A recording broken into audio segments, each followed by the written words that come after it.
পাকা তালের এই সিজনে যদি একবার এইভাবে তালের জিলিপি না বানিয়ে খান তাহলে কিন্তু খুব মিস করবেন।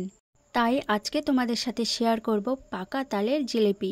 খেতে হবে রসালো, নরম এবং দারুণ টেস্টি। তো চলুন দেখে নিই।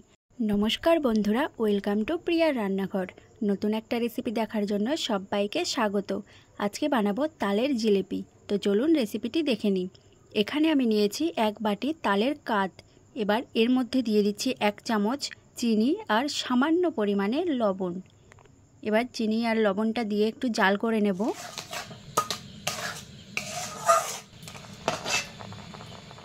তালটা জাল করা হয়ে গেছে। এবার এর মধ্যে দিয়ে দিচ্ছি 1 বাটি জল।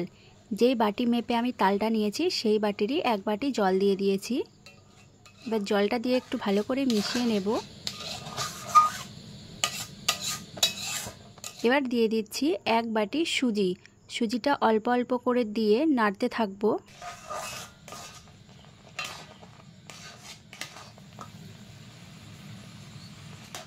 সুজিটা দিয়ে একটা ডো তৈরি করে নেব।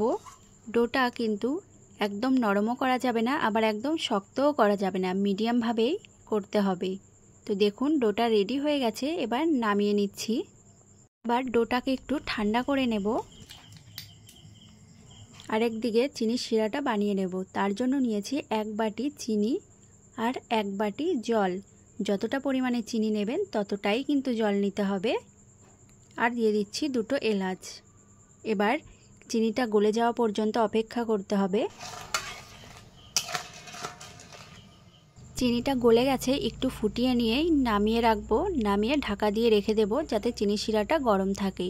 আর এইদিকে ডোটাতে কিছুটা ঘি দিয়ে মেখে নেব।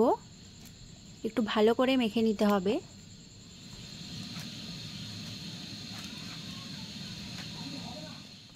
তো এখানে সুন্দর একটা মসৃণ ডো তৈরি করে নিয়েছি।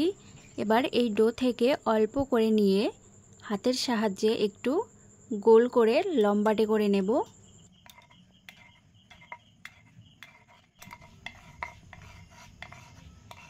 এবার একটা মাথার দিক এইভাবে গোল করে ভাঁজ করে নিয়ে পুরোটা গোল করে ঘুরিয়ে শেষের দিকটা এভাবে লাগিয়ে দিতে হবে। তো দেখুন এখানে একটা জিলিপি রেডি হয়ে গেছে। আরেকটা করে দেখিয়ে দিচ্ছি।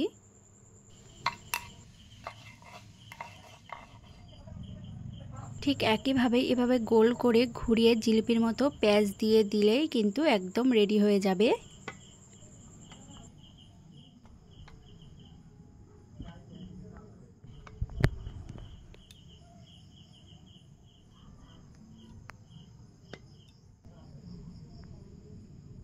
তো এখানে সবগুলো জিলিপি আমি বানিয়ে নিয়েছি। এবার কড়াইতে তেলটা গরম হতে দিয়ে দিয়েছি।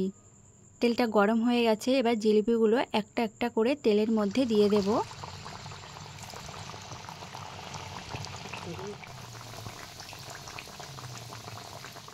কিছুক্ষণ পরেই দেখবেন জিলিপিগুলো এইভাবে তেলের মধ্যে ভেসে উঠেছে।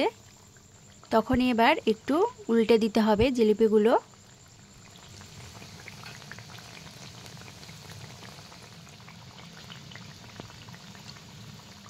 এই জিলিপিগুলো একদমই বেশি ভাজার দরকার নেই। এভাবে হালকা একটা কালার চলে আসলেই কিন্তু তুলে নিতে হবে। তো জিলিপিগুলো হয়ে গেছে। আমি তুলে গরম গরম কিন্তু রসের মধ্যে দিয়ে দিচ্ছি।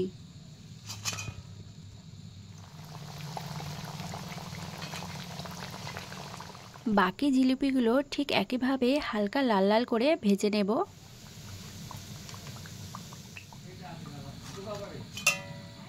রসের মধ্যে জিলিপিগুলো দিয়ে এভাবে একটু চামচের সাহায্যে মিশিয়ে নিচ্ছি।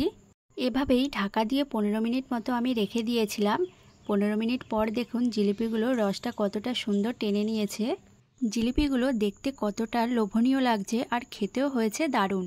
একবার বাড়িতে বানিয়ে দেখুন, ছোট থেকে বড় সবাই খুব পছন্দ করবে।